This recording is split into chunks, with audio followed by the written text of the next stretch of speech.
You know, our Big 12, our conference has been historically a great conference in wrestling. A lot of national championships, from the old Big 8 to actually old Big 6 to Big 12, Big 8, and now the Big 12. So we're proud to continue that tradition of strong wrestling in the Big 12. Go ahead, questions.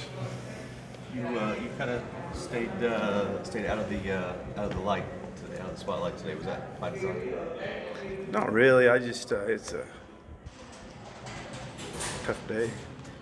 My father passed away about 9 o'clock tonight. So yeah, so it's been a tough weekend. But the last thing he asked was. Last thing when he could speak was he was concerned about the Big 12 tournament. So he got to come here the last couple of years and really enjoyed it. And I got a picture of him. Somebody sent me a picture where he was up in the stands and he started the OSU with his cowboy hat on. But he was 85 years old. What a great run. Great father of 10. Has about 50 grandchildren, about 15 great-grandchildren, so lucky to have a father that cared. So, go ahead. Was that difficult for Joe as well, being that everything else he had gone through this week and then? Yeah, maybe. I'm sure it did. Wear and tear on him. He was close with my dad, fishing buddies. But, anytime I think we all have a grandfather that we really cared about. Hopefully we did. So, anyway, it's... I've been blessed, my family's been blessed, and I didn't have any intentions of talking about my father, but I'm a proud son, Is that something your guys knew anything about, or did you No, try to keep that no, close to the not vest? really. I'm sure that maybe something leaked out to him, but just let's go on. Let's go win a Big 12 championship. It'd be pretty lonely night if I didn't have this. It makes the night a little bit easier to deal with, and that's telling me duck season's over. Talking about the Big 12 and its tradition, just talk about what the affiliate members have added over the last few years. Well, they've added a lot, and I think if you look at the conference, this is a year in our conference for years that we've had the most qualifiers ever. Of course, we got more teams, and that helps. But you had Utah Valley on the stand tonight. It tells you a little bit about the strength of some of these programs and the challenges. I think we're going to end up with way more All-Americans than we had in the last year. So it's going to get stronger. There's no question, and that's what we want. We want a strong conference that prepares for having make a run at an NCAA championship. That's what strong conferences do. Speaking of qualifiers, you guaranteed now 9 for NCAAs, and obviously that was something that you weren't sure about because of all the moving up in the lineup throughout the past few weeks. Yeah, when you have that uncertainty a little bit, and you're making some moves, you got some uncertainty, maybe a little additional pressure on some of these guys. But I think that pressure's good. I don't want to avoid it. It's not ideal. I didn't plan on that kind of season for him, but I think 165, we got a chance to maybe do something. 174, his first time down looked like King Kong. Really wrestled strong and hard. I thought Preston Weigel, since he's been inserted in the lineup in February, has really kind of boosted his game up to a whole nother level. So some of these things work out, but they got to work out at the end. And in our sport, NCAA championships is kind of how we judge ourselves. Nick, Dayton, and Hayden talked about how they really feed off each other. Can you just talk about what those guys meant to this team this year, just with how well they've wrestled?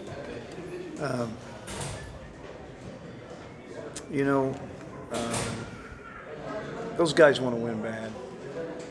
So when you're working with athletes that really want to win bad, that takes even poor matches serious, and it's almost like a defeat to them. Man, it's fun. you know, rather than, you know, this in this age, you know, of certain athletes, you know, just kind of lost, just kind of brushes right off their shoulders sometimes, and that drives me nuts, right? I want you crying and running stadiums, and you know, and we're trying to settle you down, you know, rather than 5 minutes later, you know, you're drinking Gatorade, you know. Those two guys aren't like that, and that's what makes it a lot of fun, you know, that they hate it when they have average matches, poor matches. They're pretty determined to try to, you know, dominate and put themselves in a position to where they can walk off the mat, you know, satisfied with their performance. And sometimes they don't get that, and you enjoy watching that as a coach. You know, that's not something you coach in them. That's something they have in them.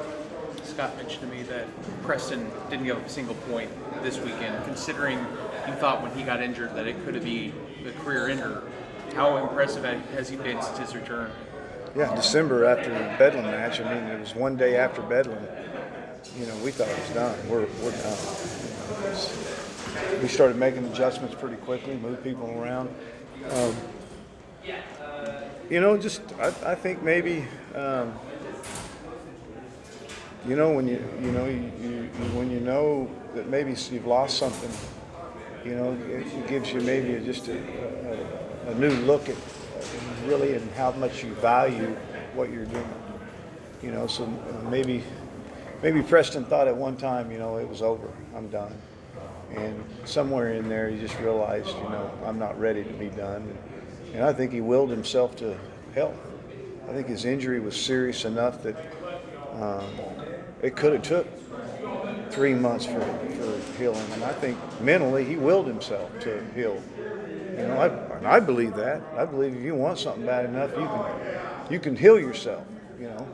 Now, I'm not going to get too crazy here, but I think that you know, your rehab is serious. You're doing everything a little bit more with a conscience, and good things happen. You know, when you realize maybe you've lost something. How important was your team's overall dominance this weekend heading into NCAA? I don't know. I'd like to have been challenged a little bit more, right? But I can't say a whole lot. You know, I look at 125, and you know, we're winning match by 2 points. 33 was a battle. You know, 41 we got decked. You know, 49 it was 5-4 hard finishing takedown. You know, 57, 65 we finished 4th and 5th. Right, 74. I mean, we beat the number 6 guy, 7 guy in the country. That's a good win.